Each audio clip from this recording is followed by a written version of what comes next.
Hello everyone. Today we will study gametogenesis in human. So gametogenesis means formation of gamete. Formation of gametes means sperm and egg.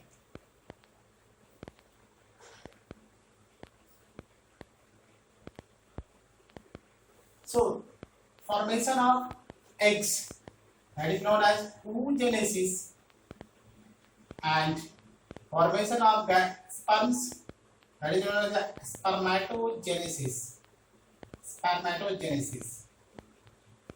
So both will be studied separately. Means formation of eggs in female and formation of sperms in male.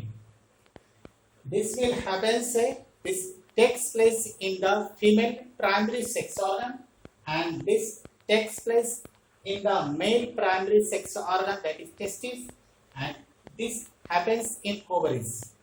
This takes place in testis, whereas oogenesis occurs in ovaries. Formation of eggs takes place in ovaries, that is the primary sex organ of female, and testis are primary sex organ of male. So first we will study oogenesis and later we will study spermatogenesis. So see here, oogenesis means formation of eggs or oocyte or ovum. So it starts in human female during fetal stage and completes in puberty age. So this happens, this will start from the fetal stage and will complete in puberty age. Okay, so how it happens in the ovary, later let's see how it will complete. Oogenesis completes in ovary. How the oogenesis completes in ovary? Let's see.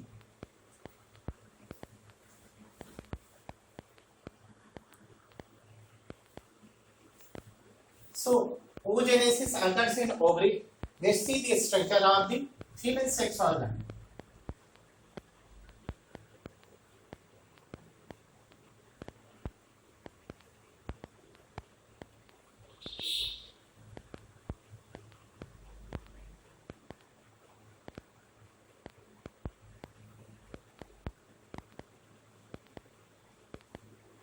This is female sex organ, human female sex organ, and this is primary sex organ, ovary, and this one is oviduct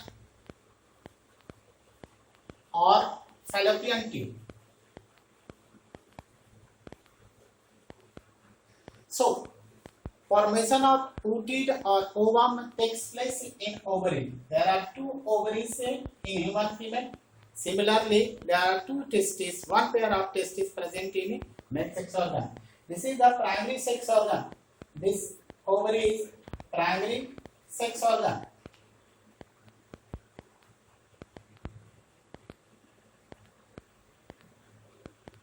Primary sex organ is that organ where the formation of gamete takes place. That organ is known as primary sex organ. So let's see the entire structure of this ovary. Suppose this is the structure of ovary.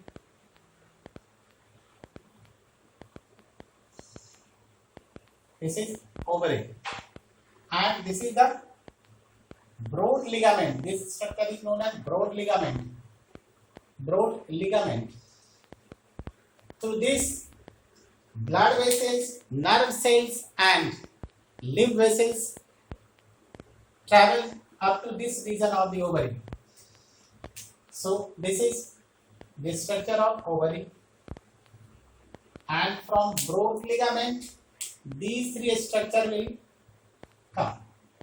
First, this is blood vessels. Second one, we can consider nerve cells, and one more structure will come here, and this is known as lymph vessels. Okay, through this way, all these structure will come innervate into this region of the ovary, and this structure is termed as mesovarium. This is mesovarium, through that or through which the ovary hangs. Okay, ovary is connected to the wall of uterus. So this structure we will study in details, how the entire transverse section structure of ovary. Suppose this is ovary and this is the structure. This is mesovarium, and this mesovarium, through this mesovarium, this ovary is connected to the wall of the uterus or perimetrium of the uterus. So this will be lined with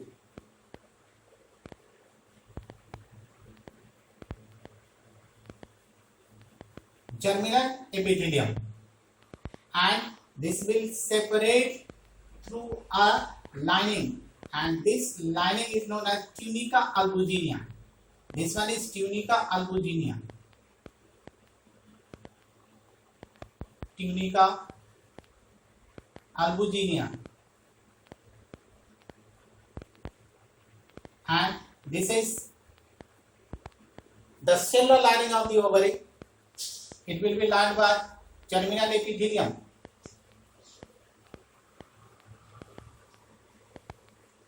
and the special type of cells present here in germinal epithelium, that is cuboidal cells.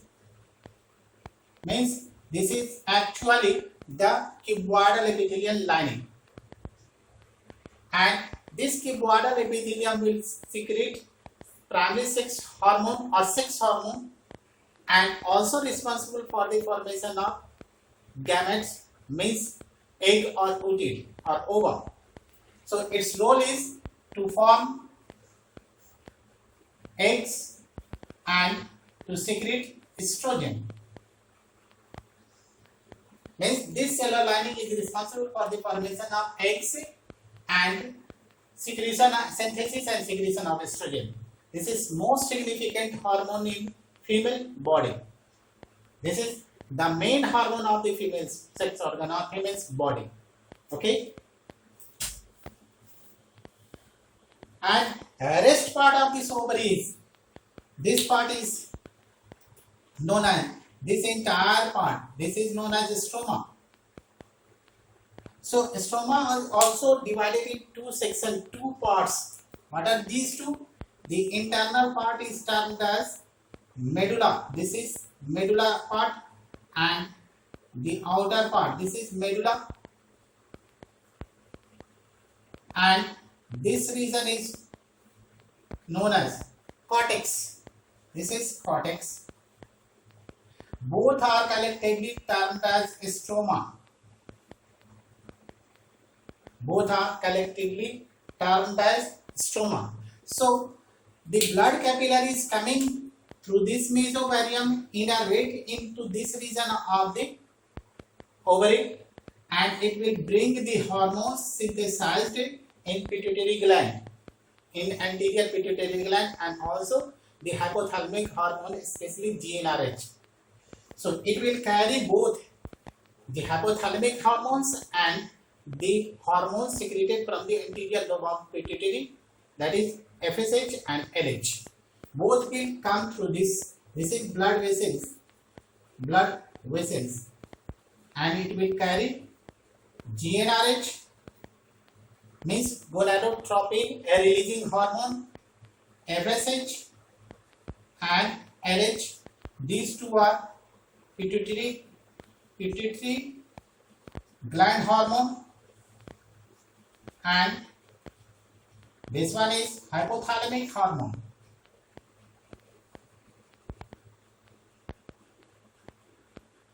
So the role of these hormones we will study in the hormonal regulation topic. Okay, first we will see how this oogenesis will take place in this region of the ovary.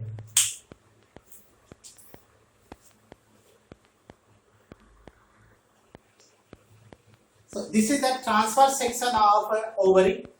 This is mesovarium, and this part of this ovary is lined with, as we have already studied, this will be lined with germinal epithelium, and this germinal epithelium is responsible for the secretion of sex hormone and also formation of egg in female body.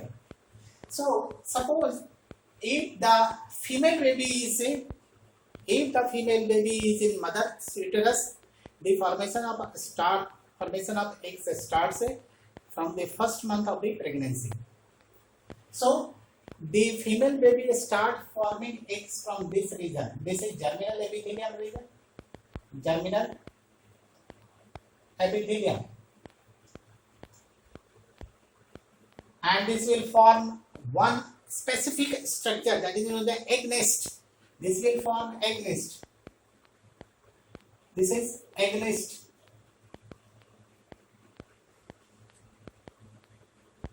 And this will turn into another structure.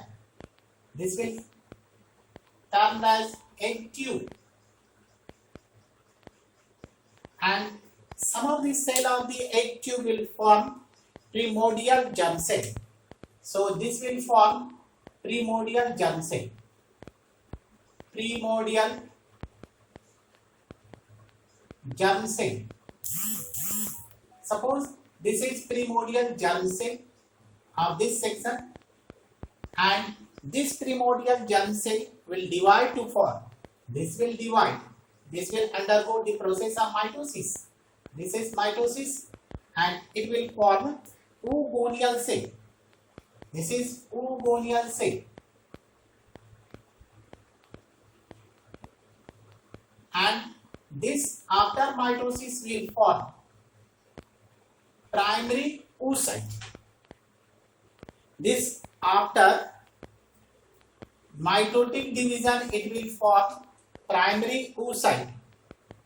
So this is primary oocyte. Now this primary oocyte will undergo the process of meiosis 1. It will start meiosis 1. Here meiosis 1, and here the hormone from the pituitary gland will act over it. So it will start first meiotic division. But at the diploid stage of prophase 1, the entire later phases of the meiosis will stop. Means it will siege in the diploid of the prophase 1. Means it cannot complete the entire meiotic division. So this primary oocyte will be seized at the stage of, it will be seized in diploid of primary of prophase 1. Okay, and these entire events happening in fetal stage.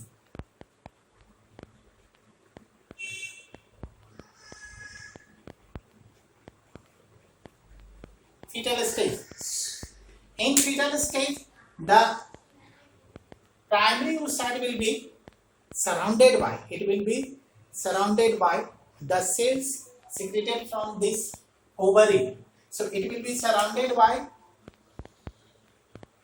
granulosa cells. So primary oocyte will present here inside the granulosa cells, and both are termed as primary follicle. Listen, primary follicle and primary oocyte both are entirely different. The primary oocyte will be present inside the primary follicle.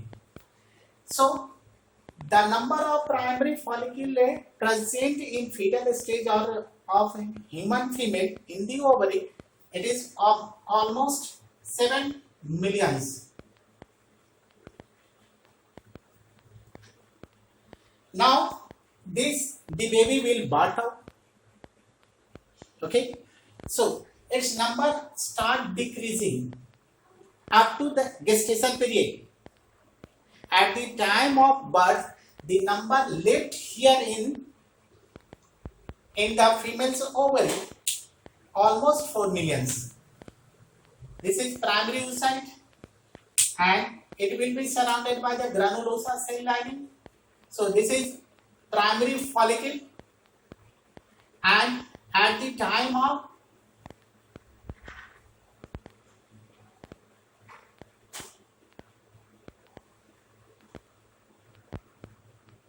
delivery or parturition, gestation period, its number left 4 millions. Means the female baby will birth with the 4 millions primary follicles, and after birth the number of primary follicle will start decreasing. Okay, the primary follicle will lost, and that event is known as atresia. Atresia means loss of or degeneration of primary follicle. The degeneration of primary follicle will start after birth till puberty. So this atresia will continue after birth, means at the time of birth till puberty. Atresia will complete, means there is a degeneration of primary follicle. This is known as atresia. Now the baby reached in the puberty age, and now the metaphase promoting factor will act over it. So this primary oocyte, primary follicle will turn into secondary follicle. There is a primary oocyte. This is primary oocyte, and around it there is a granulosa cell lining,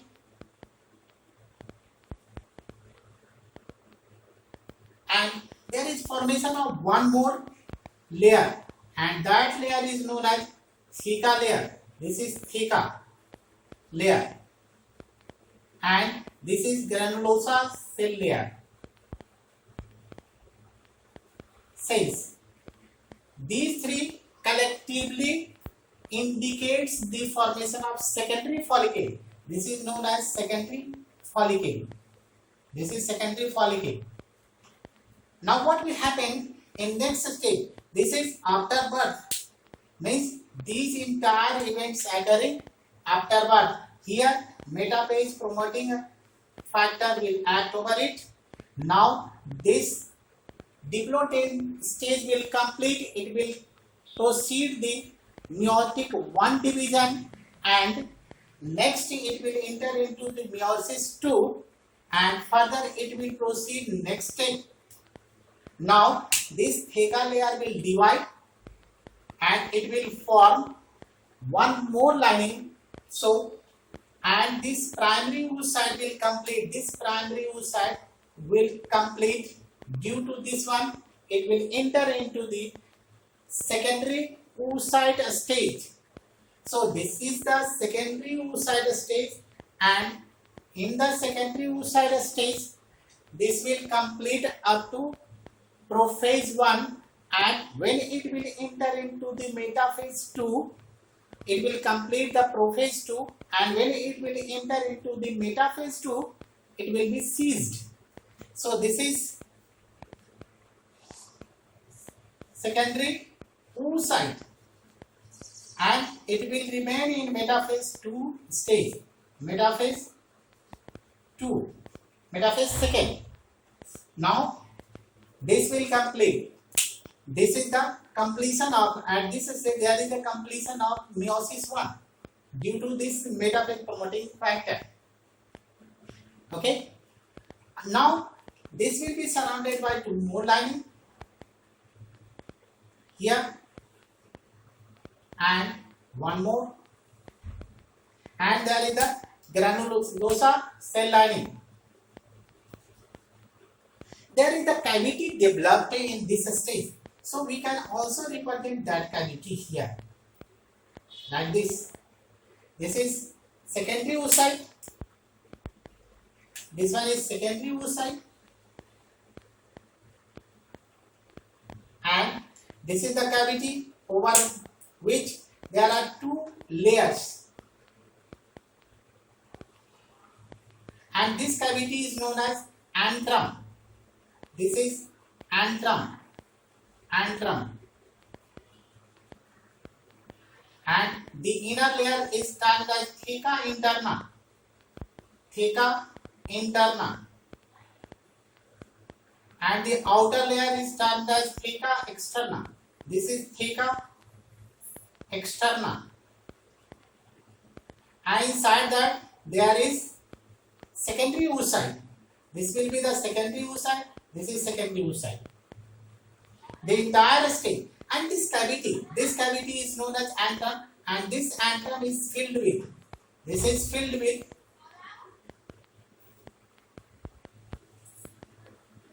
Leaker follicle.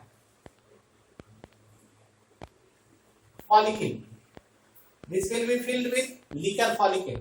The fluid present inside the antrum, that fluid is termed as Leaker follicle. This presence of this antrum is the indicative of next stage of the follicle. So this entire structure is termed as tertiary follicle. This is the stage of, this one is tertiary follicle. So tertiary follicle will contain, what are the structure in tertiary follicle? First is secondary oocyte, in metaphase 2 stage, antrum with fluid, and theca interna, theca externa. So we have seen here, this is the tertiary follicle and presence of antrum with Leaker follicle. The antrum is the cavity of tertiary follicle. When there is the formation of antrum, then this indicates the secondary follicle enters into the phase of tertiary follicle. This is secondary follicle. This is secondary follicle, and due to the activity or due to the effect of the metaphase promoting factor, it will proceed second meiotic division. Here it will proceed meiosis 2, and when it will complete, it will undergo the meiosis 2, it will enter into the tertiary follicle stage, and tertiary follicle stage contains this cavity. Okay, so presence of this antrum, this cavity, is the indicative of the tertiary follicle. Now this secondary follicle will be present here in this. This primary secondary follicle will turn into, there is the primary oocyte inside secondary follicle. Now this primary oocyte completes its first meiotic division and will enter into second meiotic division, and at the metaphase stage it will be seized. When it will be seized in metaphase stage, it will be termed as secondary oocyte. This is secondary oocyte, and around this secondary oocyte there is the cavity. That cavity is termed as antrum. Presence of antrum is the indicative of the Leaker follicle, and inside antrum there is the fluid present, and that fluid is termed as Leaker follicle. So around this Leaker follicle, the theca layer will divide into two parts. Inner layer is termed as theca interna, and outer layer is known as theca externa. Theca interna secrete estrogen. It will secrete estrogen. Okay, and around the outermost part of this one is granulosa cells. Now this tertiary follicle gets matured into matured Graafian follicle, due to the activity of LH and estrogen. See, estrogen secreted by these cells,